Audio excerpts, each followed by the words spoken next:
বলা স্বপনবাবু আজকে যখন কোর্টে তাকে প্রোডাকশান হচ্ছিল, স্বপনবাবু তার মুখ দিয়ে বলেছেন কে কার ঘনিষ্ঠ কী ব্যাপার। আমার মুখ দিয়ে সে কথা বলানোর কোনো প্রশ্ন নেই।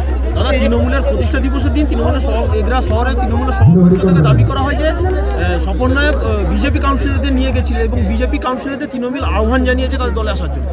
ওইটা কোনো প্রশ্ন নয়, অনাস্থা এসেছিল, অনাস্থার নিয়ম অনুযায়ী আমাদের কাউন্সিলররা উপস্থিত ছিল, সেটা অনাস্থায় ফলাফল পোস্টপন্ড হয়ে যায়। অনাস্থা এসডিওকে রিপোর্ট দেওয়ার পরে ডিএমের তরফ থেকে পোস্টপন্ড হয়ে যায়। তার পরবর্তীকালে তাকে গ্রেপ্তার করা হয় এবং সেই দিনই তার বিরুদ্ধে মামলা রুজু করা হয়, মানে particular on that particular date যেদিন অনাস্থা আসে। অতএব স্বাভাবিক কারণে আমরা মনে করি এই গ্রেপ্তার, তিনি তৃণমূলে ছিলেন, তিনি আজকেও বলেছেন তিনি এতদিন দল করার পরে তার এই প্রাপ্তি। স্বপনবাবুর মুখ দিয়ে সেটা বেরিয়ে গেছে, আর কিছু নতুন করে বলার নেই। সে তো স্বপনবাবুই বলে দিয়েছেন এতদিন পরে কি হলো না হলো। তৃণমূলেরই চেয়ারম্যান, সেখানে দেখা গেল যে দুর্নীতির অভিযোগে তৃণমূলেরই পুলিশ তাকে গ্রেপ্তার করল। আরে পুরসভাগুলো কি আছে? পাঁশকুড়া কোথায় গেছে? তমলুক কোথায় গেছে? কাঁথিতে শোকজের রিপোর্ট চেয়ে পাঠালো, তারপরে কি হলো? কিছু একটা খেলা হলো। এইগুলাও এই একই ঘটনা ঘটছে। পুরসভা নেই, হলদিয়ায় মহকুমার শাসক, হ্যাঁ, পাঁশকুড়ায় মহকুমার শাসক, এরা সরকারি কর্মচারীদের দিয়ে পুরসভা চালাতে যায়। জনপ্রতিনিধিদের উপরে এদের আস্থা হারিয়ে গেছে। এই দল মনে করছে যে তারা কিছু নেই। জনপ্রতিনিধিরাও মানে যে কোথায় যেতে পারেন, কি অবস্থায় পড়তে পারেন, তার প্রকৃষ্ট উদাহরণ এই সরকারই প্রমাণ করছে। পৌরসভার ভবিষ্যৎ কী হবে?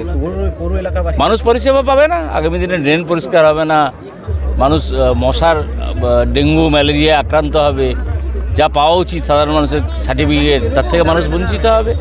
পৌর পরিষেবা স্তব্ধ হয়ে যাবে। হলদিয়ার শিল্পাঞ্চল আপনি শহর দেখে দেখুন না, শিল্পাঞ্চলের কী অবস্থা হচ্ছে। হলদিয়া শিল্পাঞ্চলকে একবারে একটা বদ্ধ জায়গায় পৌঁছে দিয়েছে। আর বিজেপির তরফ থেকে পৌর এলাকাবাসীদের উদ্দেশ্যে কী বার্তা? আমরা বলবো এদের পরিবর্তন করুন। যে আরে ভোট তো করেনি, ভোট লুট করেছে, ছাপ্পা মেরেছে, আমাদের প্রার্থীদের আক্রান্ত করা হয়েছে। অতএব ভোট হয়নি, ভোট হোক, ফেয়ার ভোট হোক। এসআইআর নিয়ে চিৎকার করছেন, ভোটটা করুন না, ভোটের ময়দানে আসুন নিরপেক্ষভাবে। সব বুকের পাটা থাকে, যে বড় বড় কথা যারা বলছেন, র্যাম্পে ড্যান্স করছেন, নাচছেন, আর জুতো পায়ে দিয়ে মানুষকে নমস্কার করছেন। শিক্ষা নিতে হবে অন্য একজনের কাছ থেকে, সেই শিক্ষাটা আগে গ্রহণ করুন। পটাশপুরে পরপর বিভিন্ন সভাতে একাধিক মানে বিজেপি কর্মীরা, তারা তৃণমূল কর্মীরা, তৃণমূল নেই, তৃণমূল পটাশপুরে নেই, তৃণমূল ফাঁকা হয়ে গেছে। এখানকার বিধায়ক কোথায় যাবেন, তিনি খুঁজছেন সেফ সিট, সে সেফ সিট এই জেলায় নেই। 16তে 16। এবারে কি উত্তম বারিকের বিধানসভা তার নিজের হাত ছাড়া হচ্ছে? আমি তো এক কথায় শেষ করলাম, আমরা 16তে 16, বিজেপি 16তে 16 আসবে। দাদা, এগরা পৌরসভার রাস্তা ভোটের দিন দেখা গেছে বিজেপি কাউন্সিলের উপর মারমুখী হতে তৃণমূল কাউন্সিলর। সে তো ওদের ক্যারেক্টার। এক্সিকিউটিভ অফিসার তো তার গভর্নমেন্টের পেড এমপ্লয়ি, সে তো কোনো ব্যবস্থাই নেয়নি। আমরা অভিযোগ তো থানায় করি, থানা কোনো কেস ব্যবস্থা নেয়নি, তো আমরা পৃথকভাবে আমরা মামলা করেছি। এটা পুলিশ প্রশাসন দলদাস, এদের আর কী বলার আছে? হ্যাঁ, পদক্ষেপ নেয়নি, তারা উচ্চ আদালতে যাবো আমরা। হাইকোর্টে যাওয়ার সময়টা দেন, সময় তো আছে। উচ্চ আদালত ন্যায় বিচার দিচ্ছে। রাজ্যের বিরোধী দলনেতাকে 106 বার হাইকোর্টে যেতে হয়েছে সভা করার জন্য, পাবলিক মিটিং করার জন্য। অতএব এরপর বাইরে আর কিছু বলার আছে কি? বলছি, স্বপন নায়ককে যে অভিযোগে গ্রেপ্তার করা হলো, একই রকম এগরা কলেজের জায়গা বিক্রির অভিযোগ উঠেছিল বহু জায়গায়, শুধু এগরা কলেজ নয়, এই জেলার বহু জায়গায় আমরা তথ্যভিত্তিকভাবে তুলে দেব।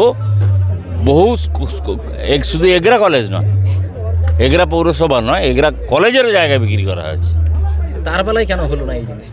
সেটা এই প্রশাসন কখনোই সেই জিনিস মানে করবে না। স্বচ্ছতার সাথে কাজ এরা জানে না, অস্বচ্ছতায় ভরা, দুর্নীতিতে নিমজ্জিত, সিভিক মরছে, হ্যাঁ, তাদের দেখার কেউ নেই, তাই সিভিকদের দিয়ে অপকর্মগুলো করাচ্ছে।